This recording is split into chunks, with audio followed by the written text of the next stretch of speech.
Okey, sekarang ni kita akan tengok journal, macam mana kita nak buat journal dalam job order costing. Ini ada 9 journal yang kamu kena faham. Okey.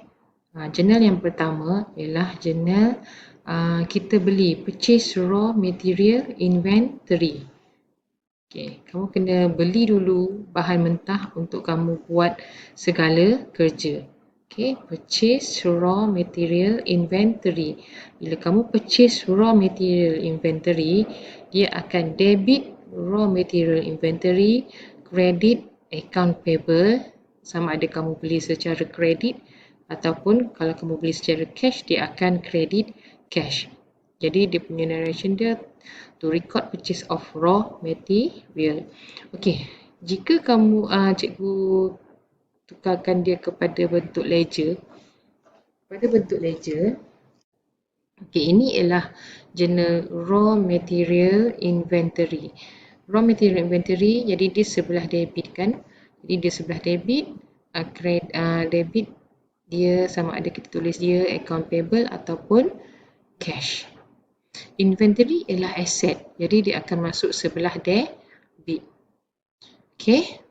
Lepas tu, journal yang kedua yang ni. Work in process, debit work in process, credit raw material inventory. Maksud dia, kamu keluarkan daripada bilik store, daripada bilik inventory, barang yang mentah kamu akan mula buat kerja. Bila mula buat kerja, barang mentah itu akan dibawa kepada work in process. Okay, work in process. Jadi, dia punya journal ialah debit work in process, credit raw material inventory. Sebab kita credit raw material inventory, kita keluarkan daripada bilik store. Jadi journal yang kedua yang kamu kena ingat ialah journal direct material. Okey, journal yang ketiga ialah journal debit work in process, credit salaries payable. Journal ini menerangkan mengenai direct labor. Okay, to record direct labor. Okay, bila kamu keluarkan daripada bilik store, direct material ni dia akan pergi work in process kan. Jadi dia akan ada satu ledger work in process. Work in process. Okay, work in process. Sekejap ya. Work in process inventory. Jadi yang akan masuk dalam ni ialah raw material inventory. Tengok sini ini ialah debit work in process inventory, debit work in process inventory. Jadi sebelah debit lah. Tapi kita tulis dia raw material inventory. Kita tulis apa yang dalam kredit dia. Okay, raw material inventory. Lepas tu yang sini kita akan masukkan salaries payable. Salaries payable untuk direct labor. Okey, dan next kita akan work in process, satu lagi last work in process, credit manufacturing overhead. Credit manufacturing overhead. Journal ini ialah mengenai apply overhead. Jadi kamu akan masukkan account sebelah debit work in process sini MOH. Okey, ini kita masukkan ketiga-tiga item. Benda ni penting, tiga-tiga item ni penting. Sebab inilah untuk kita kira cost. Direct material, direct labor dengan apply overhead. Sebab kita guna normal costing. Jadi, actual raw material, actual direct labor dengan apply manufacturing overhead. Okey, ada tiga kat sini. Barulah kita boleh proses kerja tersebut. Barulah kita boleh mula buat kerja tersebut. Okey, jadi next. Journal yang nombor 5. Journal nombor 5 ialah journal mengenai actual overhead. Actual overhead, kita akan debit manufacturing overhead dan kredit dia pelbagai lah. Dia ada banyak sangat.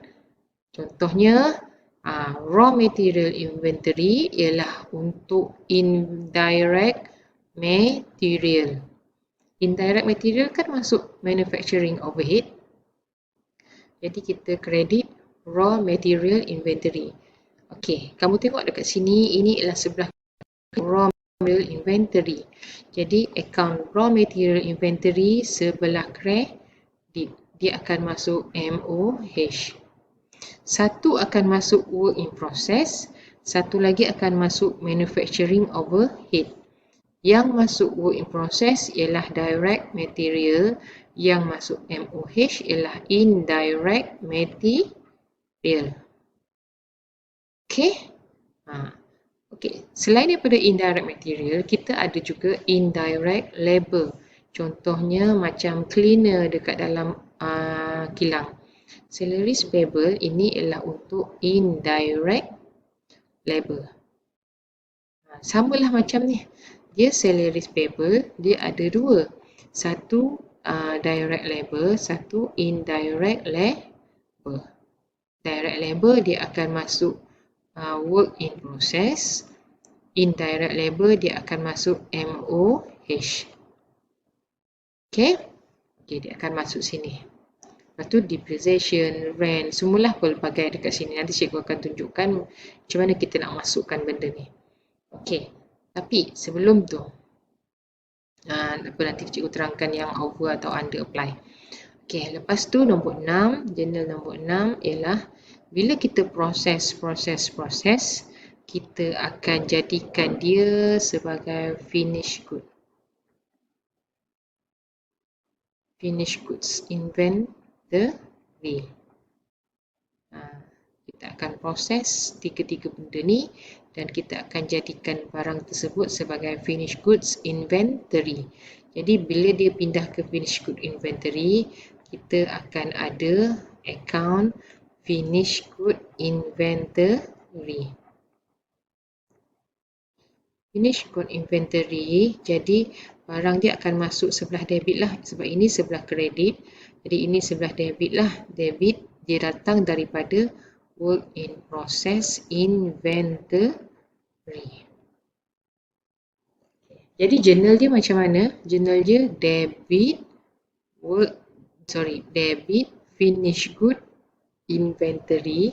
Itu yang sini, debit finished good inventory. Credit sebelah credit work in process inventory. Okay, ini journal yang seterusnya kamu kena hafal finished good inventory. Okay, next, kita dah siap barang tersebut. Bila kita siap barang tersebut, kita mesti nak jual. Kalau nak jual, kita akan kreditkan dia sebagai COGS. Okay, bila kita pergi ke COGS, dia akan automatik kita akan tahu, kita akan buka akaun COGS. COGS sebelah debit lah, dia akan masuk daripada finish good inventory. Jadi journal dia macam mana? Debit COGS kan? Finish good ni, debit COGS, cost of good sold. Credit finish good inventory. Credit finish good inventory. Ini adalah journal seterusnya yang kamu kena hafal, COGS. Okay. Next ialah journal kamu jual barang tersebut pada harga selling price. Okay. Debit cash slash account receivable kalau kamu jual dengan harga jualan lah. Harga jualan maksud dia ialah contoh, ini ialah 100 unit.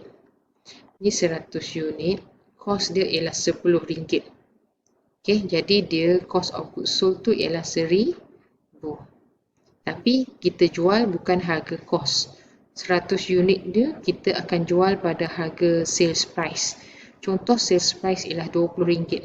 Kita jual dengan harga RM20. Kita tak jual dengan harga RM10. Kita akan jual dengan harga RM20 supaya kita dapat untung. Jadi RM2,000. Jadi unit yang ni dengan ni ialah sama. Okay. Jadi debit cash, credit, sales. Ini ialah journal yang kamu kena tahu. Okay, last sekali ialah journal under apply atau over apply. Okay, sebelum tu cikgu nak tunjukkan journal manufacturing overhead.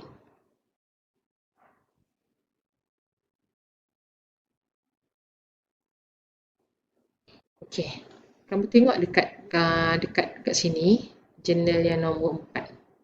Jurnal yang nombor 4, kalau kamu tengok sini, kejap ya. Jurnal yang nombor 4, sini. Cikgu akan biar kamu nampak. Okey, jurnal nombor 4 ni credit manufacturing overhead. Jadi kat account of manufacturing overhead, sebelah kredit kamu tulis work in process inventory. Ini ialah jurnal untuk apply overhead. Apply overhead. Ni apply. Banyak betul P dia. APPLIED. Okey, lepas tu kamu tengok dekat nombor 5, kita nak rekodkan actual overhead. Jadi debit manufacturing overhead. Sebelah debit lah, kita akan tulis dekat sini raw material inventory, salaries payable, accumulated depreciation. Lepas tu apa-apa sajalah rent payable. Sebelah sini. Yang sini ialah untuk actual. Okey, kita tengok contoh.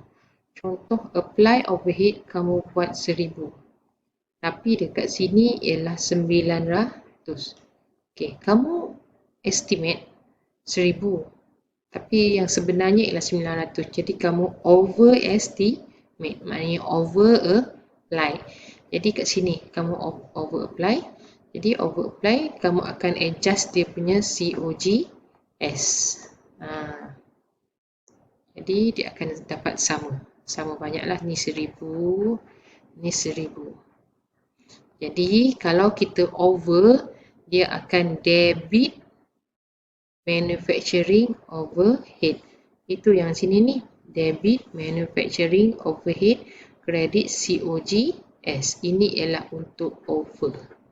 Okey, ini ialah untuk under. Kamu dah belajar masa chapter 5. Okey. Okey, sekarang ni kamu tengok dekat work in process punya account. Work in process inventory punya account. Okey, ini yang cikgu cerita, kita proses. Lepas tu kita jadikan dia finish good. Lepas tu kamu imbangkan account. Dia akan ada balance CF dekat sini. Okey, balance CF maksud dia ialah kerja yang tidak siap. Yalah, ni kita proses. Satu jadi barang siap, satu lagi barang yang tak siap. Ini balance CF menunjukkan barang yang tidak siap. Okay, finish good. Finish good, kita barang siap. Lepas tu kita jual. Jadi akan ada balance CF. Balance CF ni menunjukkan barang yang tidak dijual.